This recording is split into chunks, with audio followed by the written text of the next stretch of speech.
I can't believe you're still defending him after everything he's done. My mother's voice cut through the dining room like a knife, making the expensive china on the table rattle. I gripped my fork tighter, refusing to let her see how much her words stung. I'm Tegan, and this is the story of how I chose love over family expectations, and somehow ended up winning at both. Mum, Flynn's business setback wasn't his fault. The market crashed and... I started, but Claire's snort from across the table cut me off. A setback? Is that what we're calling 300,000 in debt now? My sister twirled her wineglass, her perfectly manicured nails tapping against the crystal. God, Tegan, you used to be the smart one. I pushed my untouched roast beef around the plate, wondering for the 100th time why I'd agreed to another Friday night family dinner. The chandelier light caught my wedding ring, and I remembered exactly why. Because Flynn had insisted I shouldn't lose my family over his problems. I made my choice, I said firmly. I'm using my inheritance to clear Flynn's debt, and we're starting fresh. Dad cleared his throat. Honey, that money was meant for your future, your mother and I. This is my future, Dad. Flynn and I have a plan. Oh, like his last brilliant plan. Mum's laugh was bitter. The one that left him bankrupt? The worst part was I could see Aunt Annalise, usually my strongest ally, biting her lip uncertainly. Even she thought I was making a mistake. Flynn's meeting with investors next week, I said, straightening my spine. He's got a new concept that... Of course he does. Claire rolled her eyes. There's always another get-rich-quick scheme with Flynn, isn't there? I stood up abruptly, my chair scraping against the hardwood floor. I need some air. Nobody tried to stop me as I headed for the back porch. The summer evening was warm, but I shivered anyway. Through the kitchen window, I could hear their voices, probably not realizing how well sound carried out here. She's throwing her life away, Claire's voice drifted out. Imagine marrying a failure and then doubling down on it. I pressed my hands against the porch railing until my knuckles turned white. They didn't know Flynn like I did. They hadn't seen him working until 3 a.m., hadn't witnessed his brilliant mind at work, hadn't felt the depth of his determination to make things right. The screen door creaked, and Aunt Annalise stepped out. They mean well, you know. Do they? I turned to face her, because it feels like they're enjoying this. She sighed, moving to stand beside me. Your mother's scared. She watched her own mother lose everything to a man with big dreams and empty pockets. Flynn isn't like that. I pulled out my phone, showing her the business plan we'd spent months perfecting. Look at these projections, the market research. This isn't some pipe dream, Annalise. She studied the screen, her expression softening. You really believe in him, don't you? With everything I have. I took my phone back, clutching it like a lifeline.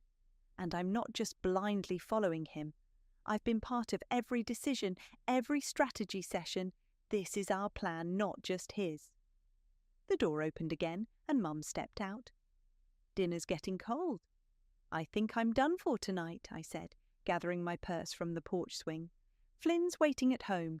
Of course he is, Mum muttered, probably planning how to spend the rest of your inheritance. Something in me snapped. You know what, Mum? 10 years from now, when Flynn and I have built something amazing, I want you to remember this moment. Remember how you all sat here and judged us, wrote us off, treated us like we were crazy. Tegan, Annalise started, but I was already heading for my car. As I pulled out of the driveway, my phone buzzed with a text from Flynn. How'd it go? I could picture him in our small home office, surrounded by business plans and market research. Probably hadn't even eaten dinner yet. Despite everything, a smile tugged at my lips. About as well as expected, I typed back. But it doesn't matter. Are you still up for that meeting with Bruce tomorrow? Already prepped the presentation. We're going to knock their socks off.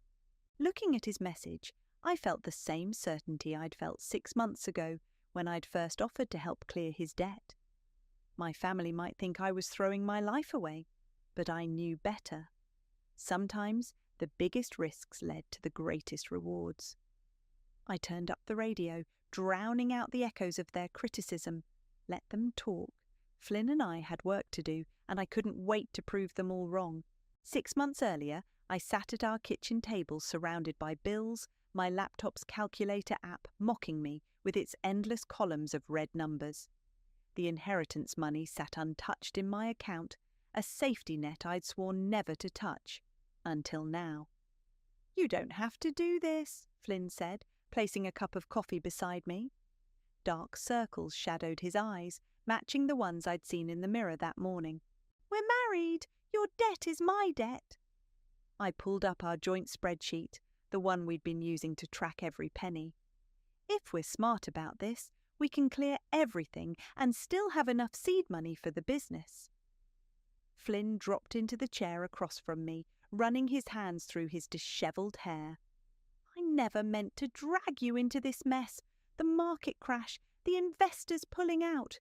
It wasn't supposed to happen like this." "I know." I reached across the table, squeezing his hand.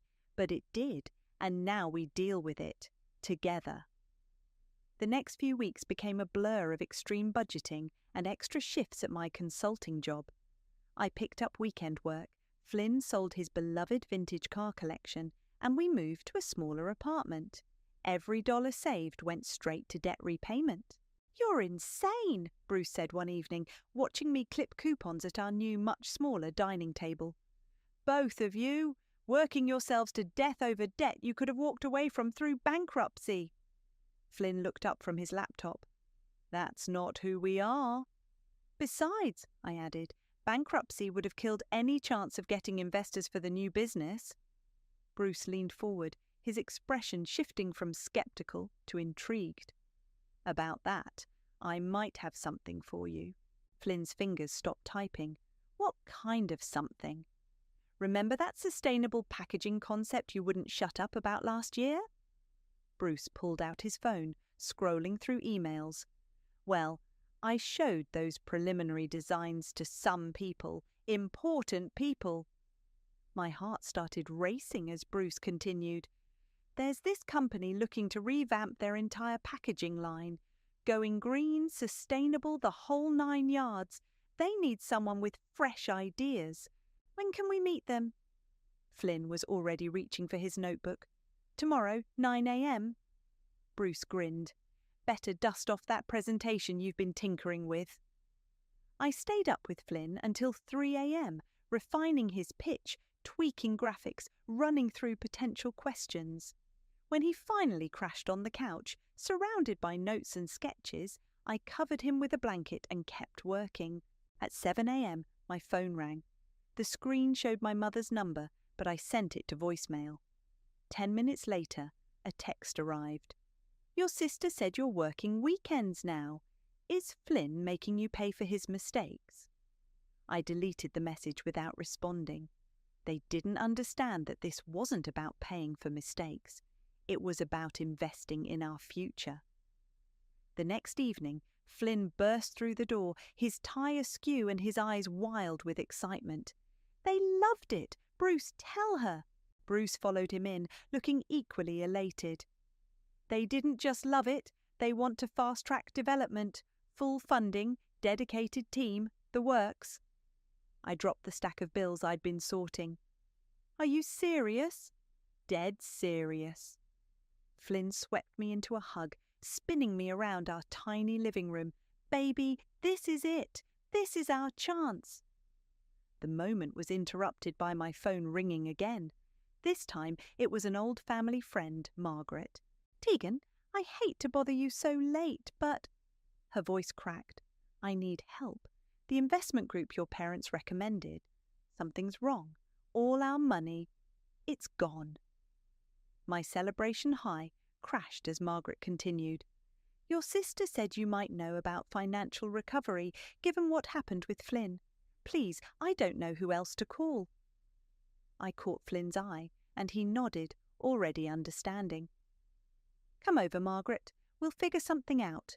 After I hung up, Bruce raised an eyebrow. Family friend? Yeah. I sank onto the couch. Sounds like she got caught up in that investment group Claire's been pushing on everyone. Flynn sat beside me, his earlier excitement tempered, but not dimmed. Hey, at least we know something about climbing out of financial holes, right?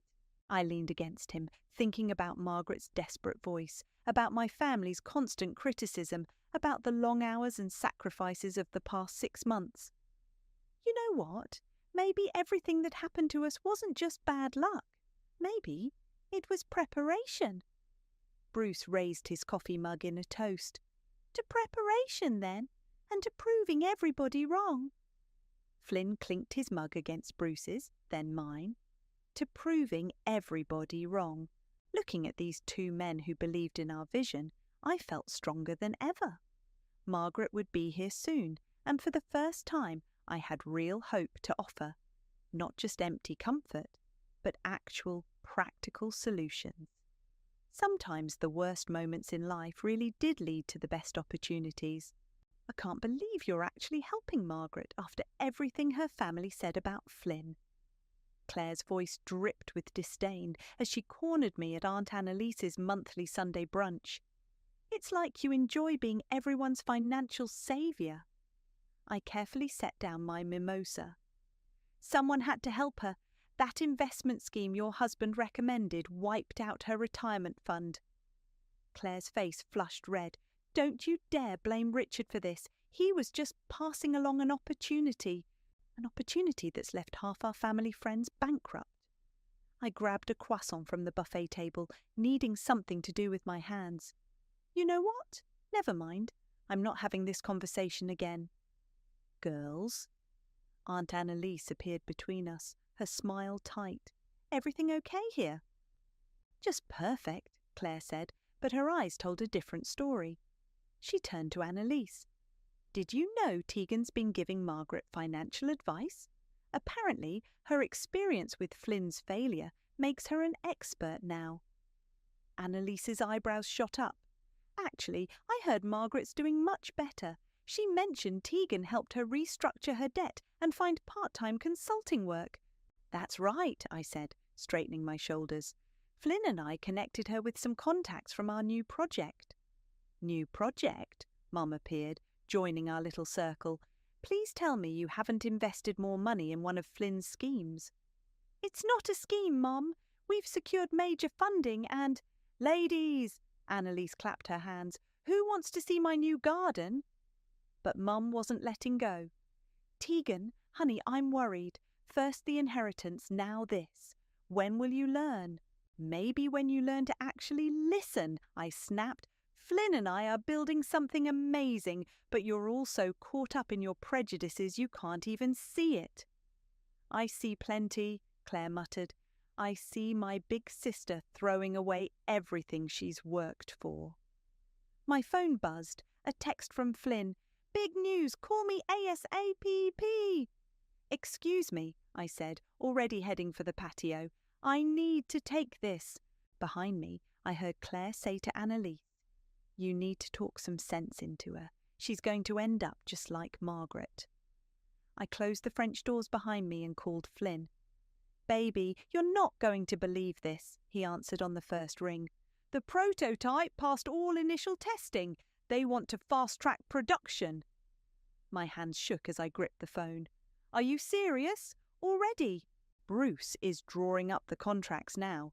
We're looking at full-scale manufacturing within 6 months.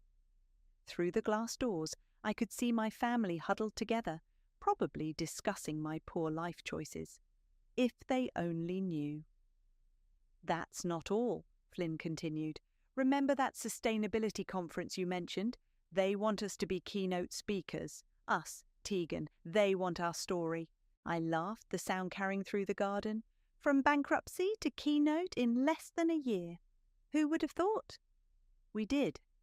His voice softened. We always knew. After hanging up, I checked my email and found something unexpected. A message from a major business magazine wanting to feature our company's rapid rise and innovative approach to sustainable packaging. The French doors opened and Annalise stepped out. "Everything okay? You look different." "Everything's perfect." I showed her the email. "Still think I made a mistake standing by Flynn?" She read it twice, her eyes widening. "Tegan, this is... wow. Does your mother know?" "What do you think?" Annalise glanced back through the doors. "Maybe it's time to tell them, really tell them." "Not yet." I tucked my phone away. Let them stew a little longer. They were so quick to judge us, so certain we'd fail. Let them keep thinking that for now. "That's a bit petty, don't you think?" "Maybe," I smiled, "but after months of their criticism and Claire's snide comments, I think I've earned a little pettiness." Annalise laughed softly. "You know they're in there right now, planning some kind of intervention. Claire's convinced you're heading for disaster." "Let them plan." I straightened my jacket. "While they're busy worrying about my choices, Flynn and I are building an empire." "An empire built on spite?" Annalise raised an eyebrow. "No," I said, watching a group of butterflies dance through Annalise's prized roses. "An empire built on belief. In ourselves, in each other, in our vision. The spite is just a bonus." My phone buzzed again. Another email, this time from Margaret. She'd landed a full-time position using the skills we'd helped her develop. "Coming back inside?" Annalise asked. I nodded, squaring my shoulders. "Time to face the firing squad." "And what will you tell them?" "Nothing yet." I smiled, thinking of Flynn's news, the magazine feature, the conference. Sometimes the best revenge is letting people underestimate you while you quietly prove them wrong.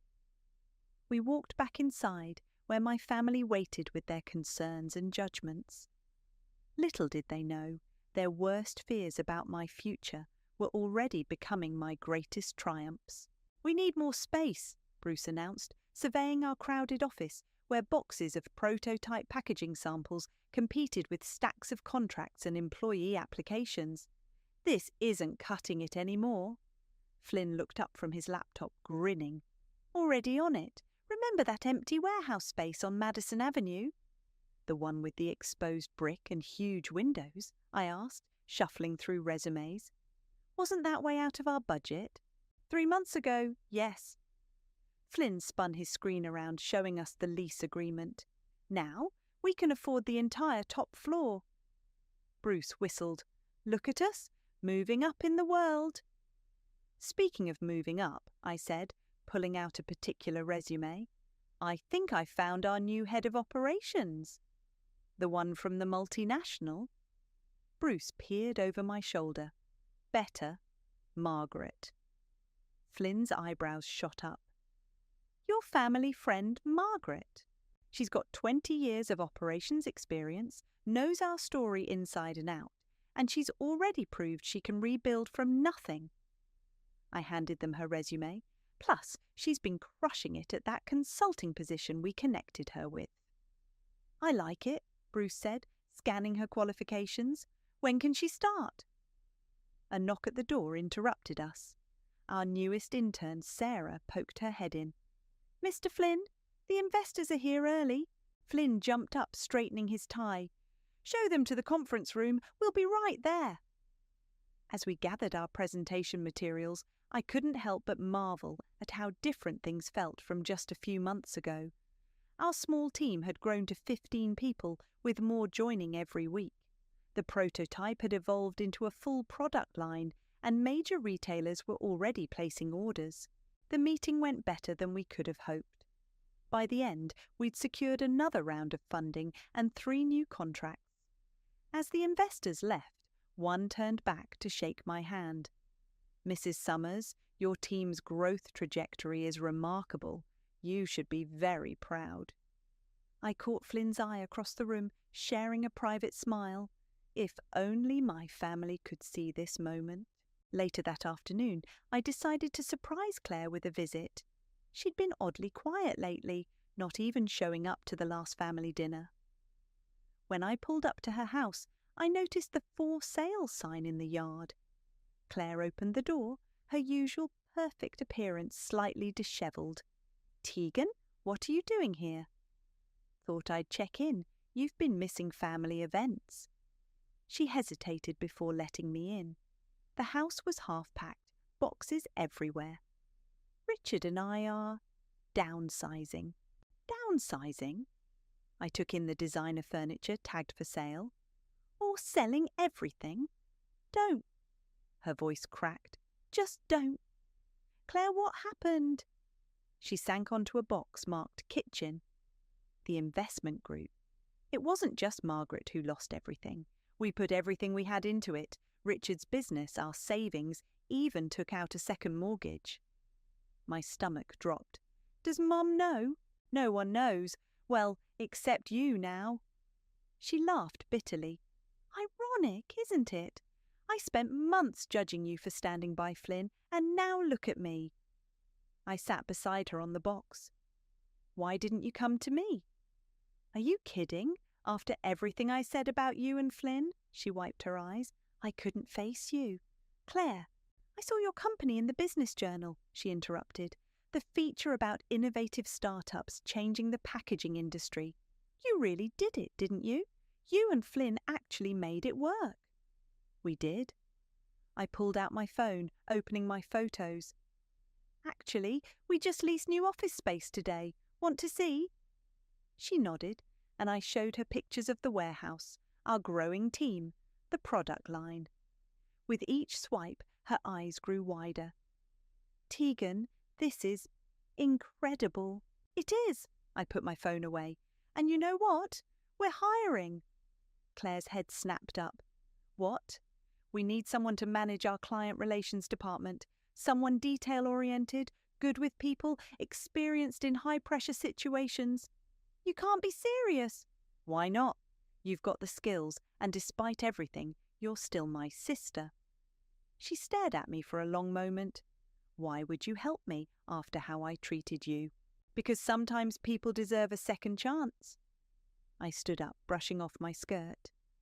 "Think about it. The position starts next month, and it comes with a relocation allowance." As I headed for the door, Claire called out, "Tegan, I'm sorry for everything." "I know." I turned back. "Email me your resume by Friday if you're interested." Driving home, I called Flynn.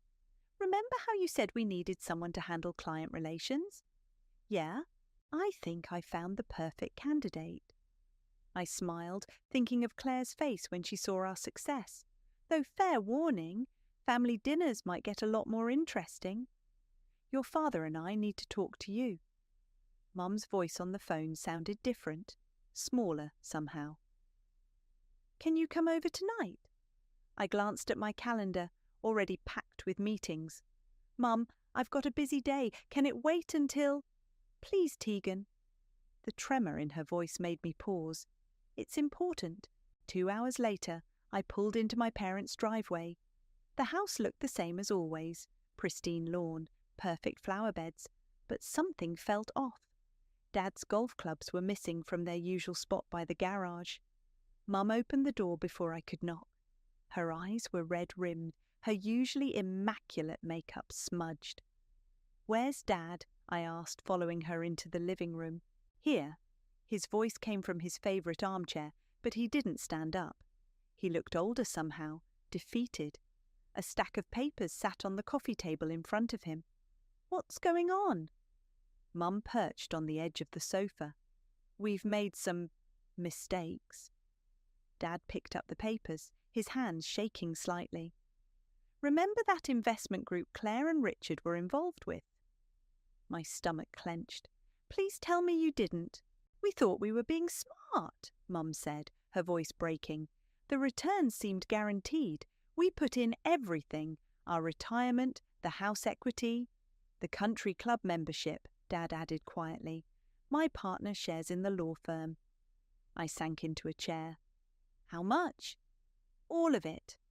Mum started crying. "We're going to lose the house, Tegan. Everything we worked for, gone." The irony wasn't lost on me. Less than a year ago, They'd sat in this same room telling me I was throwing my life away by standing by Flynn. "Have you talked to a lawyer?" I asked. Dad laughed bitterly. "I am a lawyer, and yes, we've explored every option. The money's gone. The investment group was a fraud." "Claire mentioned Richard was involved in running it," I said carefully.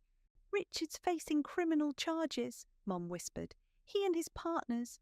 They knew it was a Ponzi scheme." My phone buzzed. A text from Flynn. "Meeting went great. Signed 3 new major retailers, coming home with champagne." I turned my phone face down. "Why didn't you come to me sooner?" "Pride," Dad admitted. "After how we treated you and Flynn, we were ashamed." Mom reached for my hand. "We were wrong about him, about you, the way you've turned things around, built this amazing company." "While we lost everything," Dad finished. I stood up, walking to the window. Outside, a for sale sign was already planted in their perfectly manicured lawn, just like Claire's. "You know," I said, still looking out, "we just leased a beautiful new office space. The old building we're in now. It's got 3 furnished apartments upstairs." "Tegan," Mum started. "They're meant for visiting executives, but one of them is empty." I turned back to face them. "It's not huge, but it's nice, and it's paid for." Dad shook his head. "We can't accept charity." "It's not charity." I pulled out my phone, opening our company website. "We need experienced people. Dad, our legal department could use someone with 40 years of corporate law experience. And Mum, your event planning skills would be perfect for our corporate relations team." They stared at me, speechless. "You'd hire us?" Dad's voice was rough. "After everything?" "I'm not just hiring you. I'm offering you a chance to rebuild, just like you should have offered Flynn and me." Mum started crying again. "We don't deserve this." "Maybe not." I sat between them on the sofa. "But family is family, even when they're wrong, even when they hurt you." "The apartment," Dad cleared his throat. "When would it be available?" "Immediately, though there's one condition." They looked at me warily. "You have to attend our company's financial literacy workshop, the one Claire's teaching now." Mum's eyes widened. "Claire's teaching?" "She's actually quite good at it. Turns out, experiencing financial disaster firsthand makes you excellent at helping others avoid it." Dad picked up the stack of papers. Foreclosure notices, I realised, and set them aside. "When can we start?" "Monday." I stood up. "I'll have HR send over the paperwork. The apartment keys will be at the front desk." As I headed for the door, Mum caught my arm. "Tegan, wait." She pulled me into a tight hug. "Thank you, and I'm sorry for not believing in you, in Flynn." "I know," I hugged her back, "but maybe now you understand why I did." Driving home to Flynn and our celebration champagne, I thought about how life had come full circle.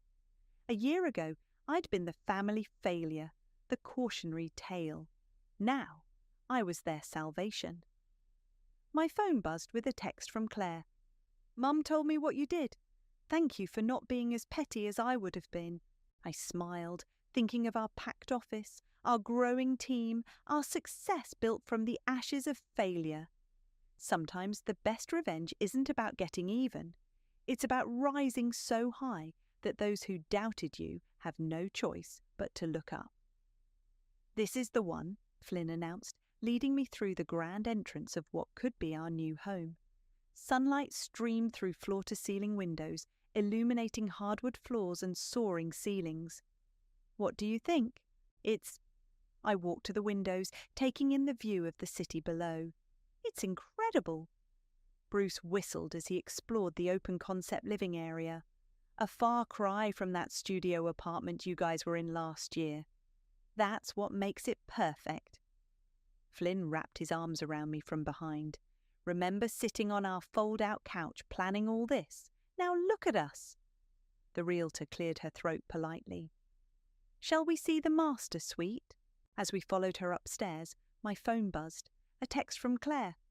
Mum's crying in the break room, again. I sighed. Everything okay at the office? Your mother's still struggling with the adjustment, Bruce said, checking his own messages. But Claire's handling it well. She's really stepped up as team leader.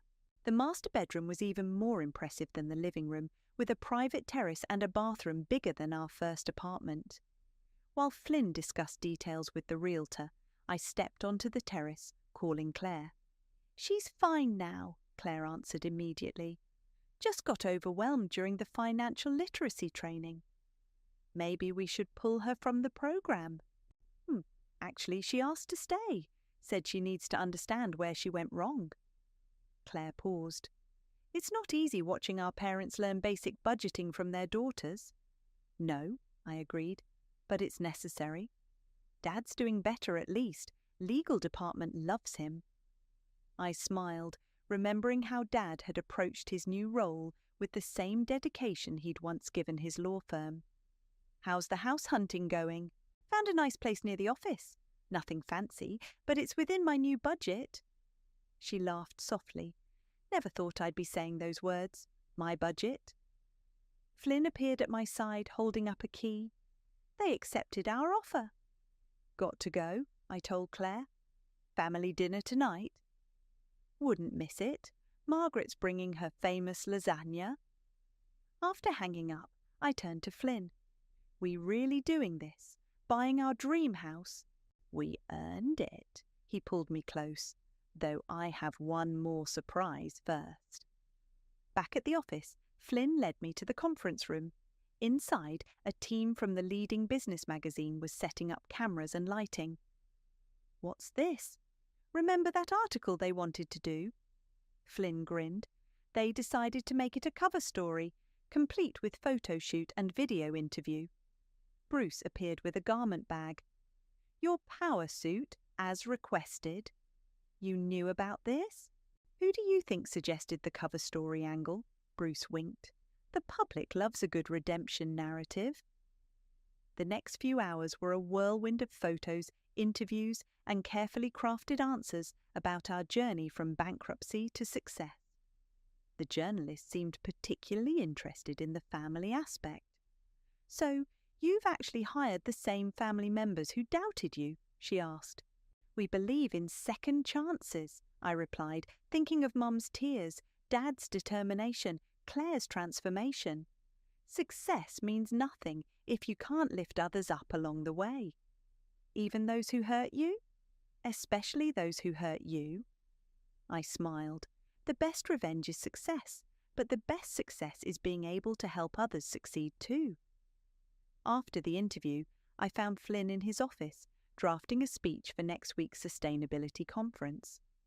Need help? I asked, perching on his desk. Always. He showed me his notes. I'm trying to find the right way to tell our story, the real story, not just the business side. I read what he'd written so far. A year ago, we lost everything except our belief in each other. Today, we're not just building a company. We're rebuilding families, relationships, and trust. It's perfect, I said, just like this day. My phone buzzed again, a message from Aunt Annalise.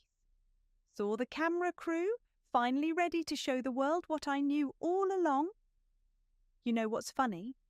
I showed Flynn the message. A year ago, we were so focused on proving everyone wrong. Now we're more interested in proving them right, showing them they can succeed too. Speaking of success, Bruce poked his head in, wait until you see tomorrow's numbers. That new retail contract is going to blow your minds. Flynn saved his speech draft. Should we tell him about the house? Tell me what? We got it, I said. The dream house is ours. Bruce raised an imaginary glass. To the new house? To second chances, Flynn added. I thought about our journey, from desperate nights counting pennies to buying our dream home, from family scorn to family healing. To believing in each other, I said, even when no one else did. Looking at these two men who'd been there through it all, I felt a profound sense of rightness. We weren't just building a business empire. We were creating a legacy of redemption, one second chance at a time. Ready for this? Flynn squeezed my hand as we stood backstage at the annual family business gala.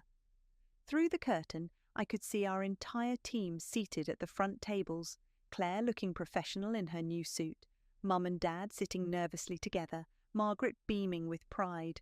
Born ready? I adjusted my microphone, though I still can't believe they chose us for the keynote. Believe it? Bruce appeared, tablet in hand. Stock price is up 15% just on the announcement that you're speaking. The event coordinator signalled it was time. Flynn kissed my cheek and whispered, "Show them what we're made of." I walked onto the stage, the spotlight warm on my face. Hundreds of faces looked back at me, including several who'd turned down Flynn's business proposals just a year ago. Most success stories, I began, start with a moment of triumph. This one starts with a failure, a spectacular $300,000 failure. The room fell silent. 1 year ago, my husband and I lost everything. Our savings, our reputation, our standing in the community. I caught Mum's eye in the audience. Even our family's respect. Dad shifted uncomfortably in his seat. But we had something more valuable than money or reputation. We had belief in each other, in our vision, and in the power of second chances. I clicked to the first slide. A photo of our old studio apartment, covered in spreadsheets and business plans. This was our war room, where we planned our comeback, one budget calculation at a time. Next slide, our first prototype. And this was our hope, a sustainable packaging solution that could revolutionize an industry. The presentation continued, showing our journey from bankruptcy to breakthrough. With each slide, I could see the audience becoming more engaged, more invested in our story. But success isn't just about proving doubters wrong, I said, clicking to a photo of our current team. It's about proving believers right, about creating opportunities for others to rise with you. Claire wiped a tear from her eye as I continued. Today, our company doesn't just produce innovative packaging solutions. We produce second chances. Every employee in this photo has a comeback story, including my own family. I gestured to our front tables. My sister, who lost everything in an investment scheme, now leads our client relations department and teaches financial literacy. Claire stood, receiving warm applause. My father, who had to start over after 40 years as a law firm partner, now heads our legal team. Dad stood, standing taller than I'd seen him in months. My mother, I paused as Mom dabbed her eyes, who thought I was throwing my life away by standing by my husband, now runs our corporate events with the same precision and grace she once used to judge our choices. The audience laughed warmly as Mum stood, blushing. And Margaret, our head of operations, who turned her own financial disaster into a blueprint for helping others rebuild. Margaret stood to enthusiastic applause. Flynn joined me on stage as I concluded. 1 year ago, we were the cautionary tale at family dinners. Today, we're proof that rock bottom can be the foundation for something extraordinary. Bruce appeared on my other side, bringing up our latest quarterly results on the screen. The audience gasped at the numbers. But more important than these figures, Flynn took over, is what we've built beyond the balance sheet. A culture of redemption, a family of second chances, a legacy of lifting others as we climb. The standing ovation lasted 5 minutes. At the reception afterward, Claire pulled me aside. That speech, you could have destroyed us all, exposed our mistakes to everyone. That wouldn't have served any purpose, I said, watching Mum charm potential clients while Dad discussed legal strategies with industry leaders. Success without grace is just revenge. When did you get so wise? She bumped my shoulder playfully. Around the same time you learned humility, I teased back.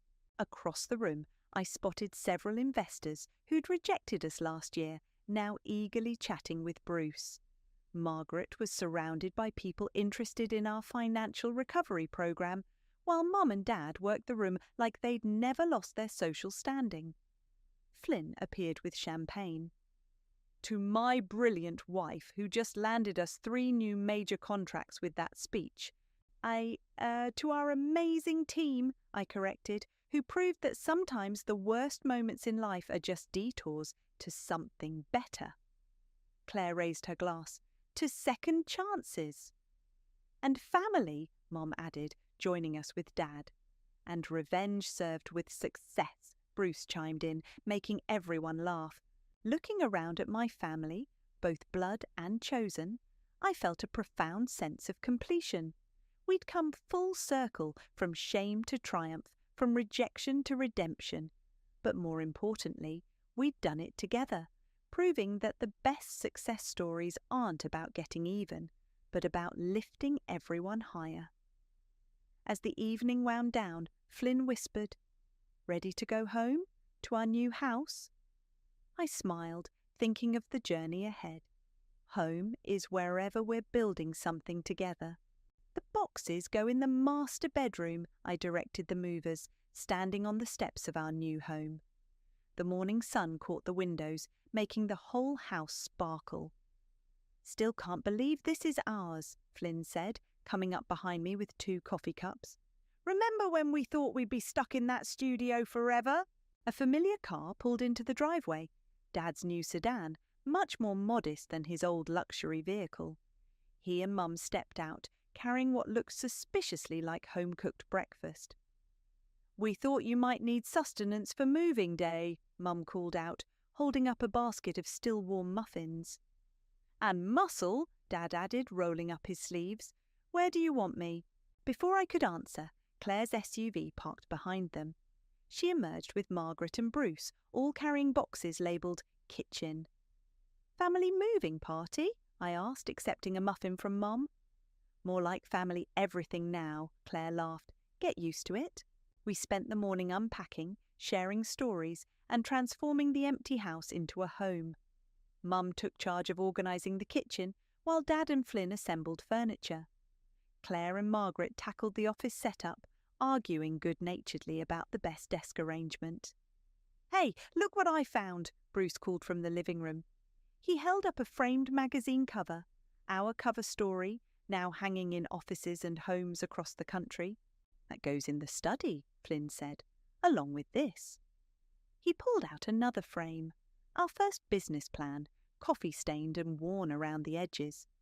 "Keep those together," Mum suggested, "the before and after, the dream and the reality." "Speaking of reality," Claire said, "the new financial literacy program launches next week. We've got 30 people signed up already." 32, Margaret corrected. 2 more joined this morning, former executives who lost everything in bad investments. They heard about our story and wanted to learn how to rebuild. Dad paused in his furniture assembly. "You know, I used to think losing everything was the worst thing that could happen to a person. Now I realise it can be the best, if you let it teach you something." "Like humility?" Mum offered, smiling softly. "Like family," I added. The doorbell rang, lunch delivery for the moving crew. As everyone gathered in the kitchen, I took a moment to stand on the back terrace, looking out over the city. From here, I could see our office building, its windows gleaming in the distance. Flynn joined me, wrapping an arm around my waist. "Penny, for your thoughts?" "Just thinking about how different everything is, not just the house or the company, but us, all of us." Inside, I could hear Mum laughing at one of Bruce's jokes, Claire discussing business strategy with Dad, Margaret sharing recipes with the moving crew. "Remember when they wouldn't even say my name?" Flynn mused. "Now look at your dad in there, treating me like the son he always wanted. And Mum actually asking my opinion on things instead of telling me what I'm doing wrong. Mrs. Summers?" One of the movers appeared at the terrace door. We found this box labelled Important. Where would you like it? I opened the box to find our old budget spreadsheets, the ones we'd used to climb out of debt. The study, I decided, next to the magazine cover. Keeping the reminders close? Flynn asked. Keeping the lessons closer. Back inside, Claire was helping Mum arrange family photos on the wall, old ones mixed with new ones, telling the story of our transformation. This spot needs something, Mum said, pointing to an empty space. I know exactly what goes there. I pulled out a simple frame holding a handwritten note, the one Flynn had left me the morning after we decided to use my inheritance to clear his debt. Thank you for believing in me. We'll prove them all wrong. And you did, Dad said quietly. You proved us all wonderfully, magnificently wrong. Bruce raised his coffee cup. To proving people wrong. To second chances, Margaret added. To family, Mum and Dad said together. To belief, Flynn and I finished. Looking around at these people, my family, both old and new, I realised that success wasn't just about the house or the company or the money.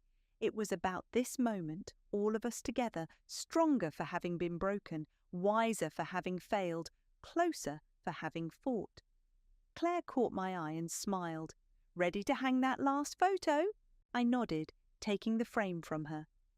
As I placed it on the wall, completing our family story, I felt Flynn's hand slip into mine. Outside, the city stretched before us, full of possibilities. Inside, our family gathered close, full of love and second chances. This was more than a happy ending. This was a new beginning for all of us.